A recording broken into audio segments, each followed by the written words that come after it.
हर हर महादेव। क्या आप जानते हैं कि इस ब्रह्मांड की सबसे पहली प्रेम कहानी किसकी थी?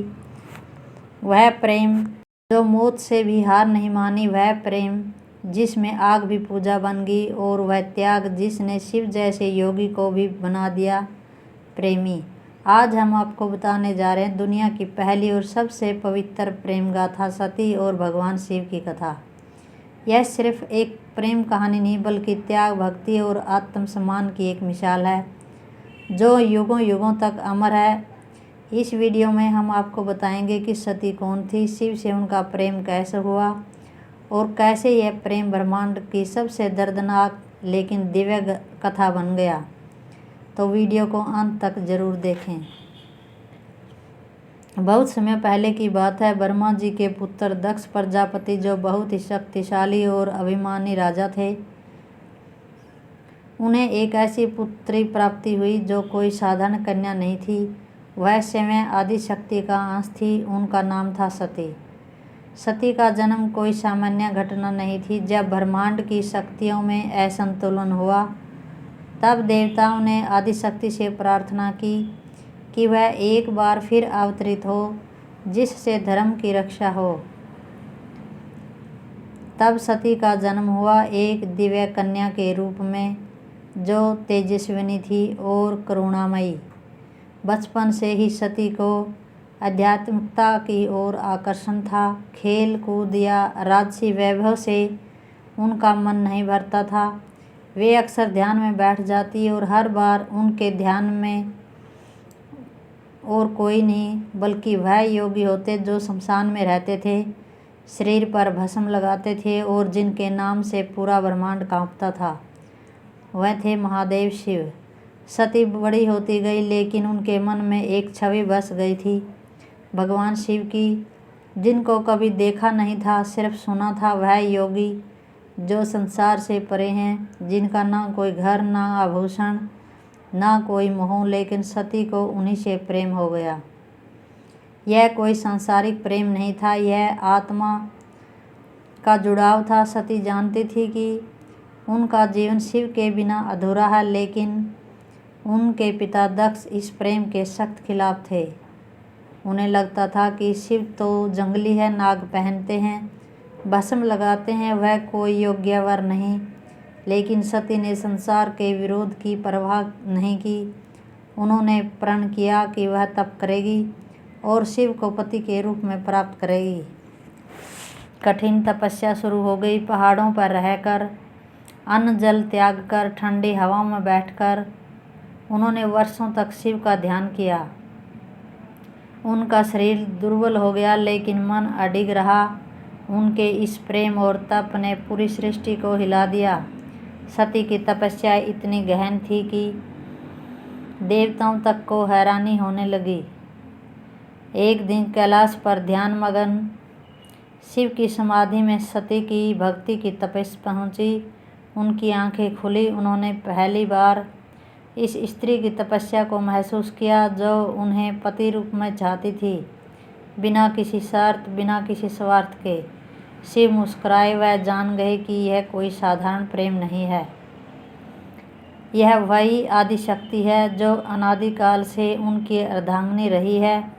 देवताओं और ऋषियों के आग्रह पर शिव ने स्वयं दक्ष के पास सती का विवाह प्रस्ताव भेजा, लेकिन दक्ष का मन फिर भी संकोच में था। उन्होंने शिव का रहन सहन नहीं रहा सकता था।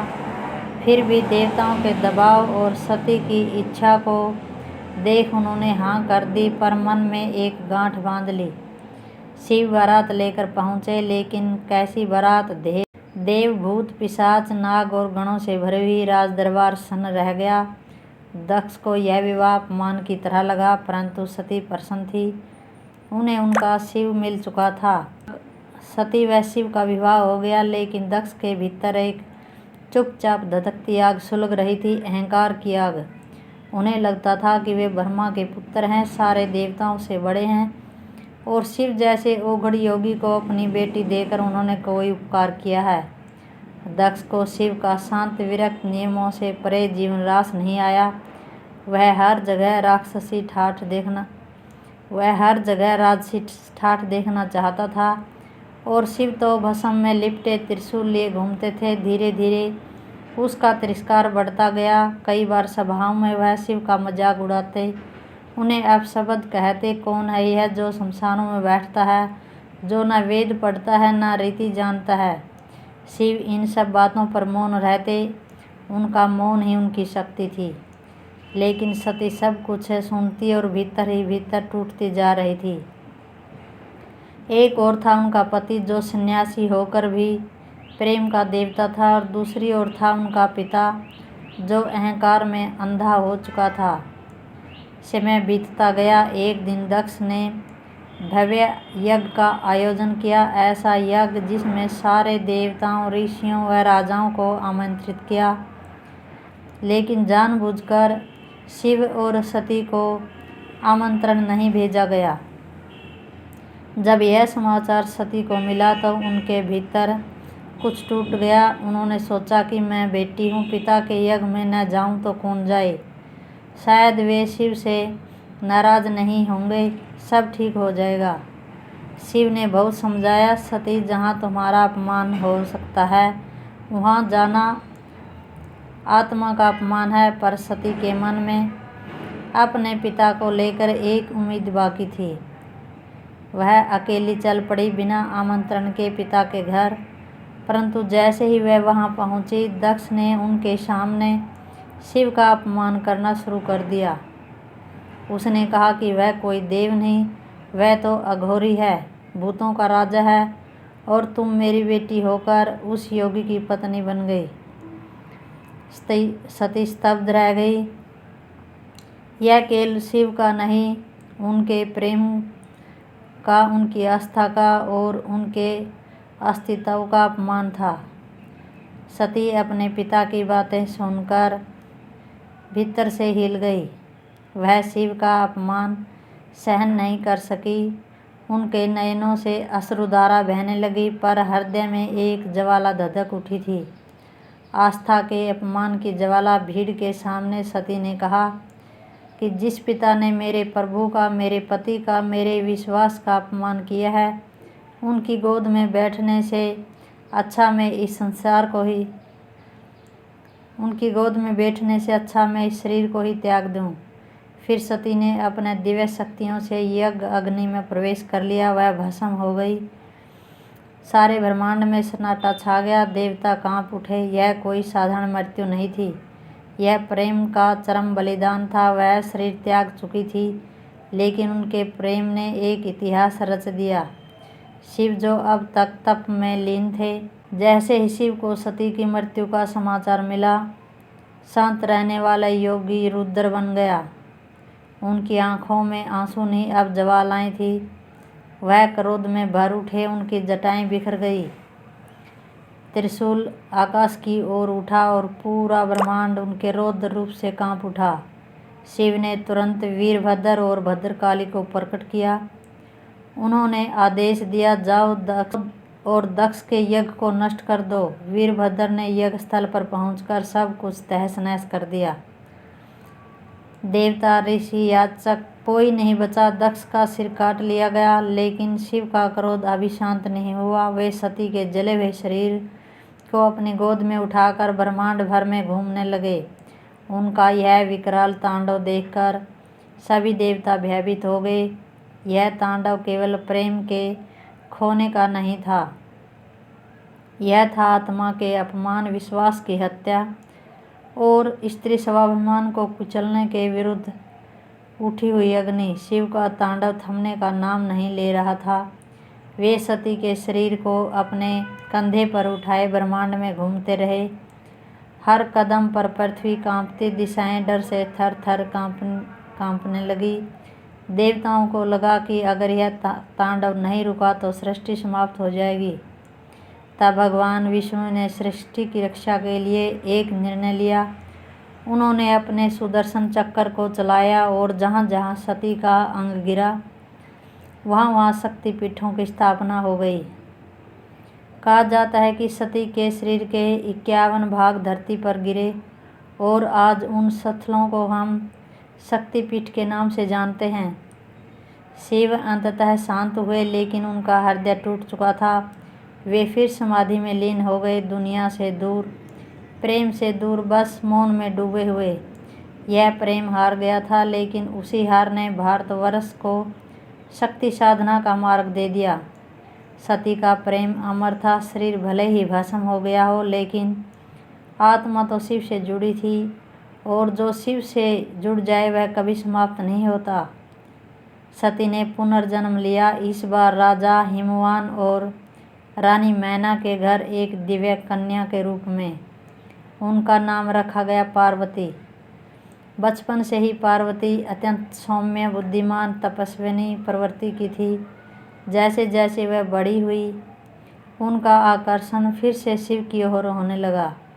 जब उन्होंने अपनी माँ से शिव और सती की कथा सुनी, तो उन्हें आभास हुआ कि वह सती वही थी और शिव उनके ही हैं। पार्वती ने मन ही मन ठान लिया कि इस जीवन में भी मैं केवल शिव को ही पति रूप में स्वीकार करूंगी। और एक बार फिर शुरू हुई वह प्रेम यात्रा, वह तप, वह समर्पण जो ब्रह्मांड को फिर से जोड़ने वाला था। पार्वती जानती थी कि शिव को पाना आसान नहीं, वह योगी है, विरक्त है, संसार से दूर हैं, लेकिन उनका प्रेम सच्चा था और सच्चे प्रेम कभी हार नहीं मानता। पार्वती ने कठोर तपस्या शुरू कर दी। सालों तक जंगलों में रहकर बिना अन्न जल के उन्होंने शिव का ध्यान किया। देवताओं ने भी चाहा कि शिव और पार्वती का मिलन हो, क्योंकि तभी सृष्टि का संतुलन संभव था। उन्होंने शिव के पास कामदेव को भेजा, पर शिव ध्यान में लीन थे और कामदेव को भस्म कर दिया। पार्वती जी ने जब यह देखा तो उनका विश्वास डगमगाया नहीं। आखिरकार शिव ने पार्वती की तपस्या को स्वीकार किया। उन्होंने अपनी आंखें खोली और पहली बार उस स्त्री को देखा जो इस जन्म में भी सती ही थी। शिव मुस्कुराए, प्रेम फिर जीवित हो गया। पुनः विवाह हुआ और इस बार यह प्रेम न आत्मदाह से टूटा, न तिरस्कार से, बल्कि यह प्रेम बन गया शिव शक्ति का मिलन, सृष्टि की पूर्णता।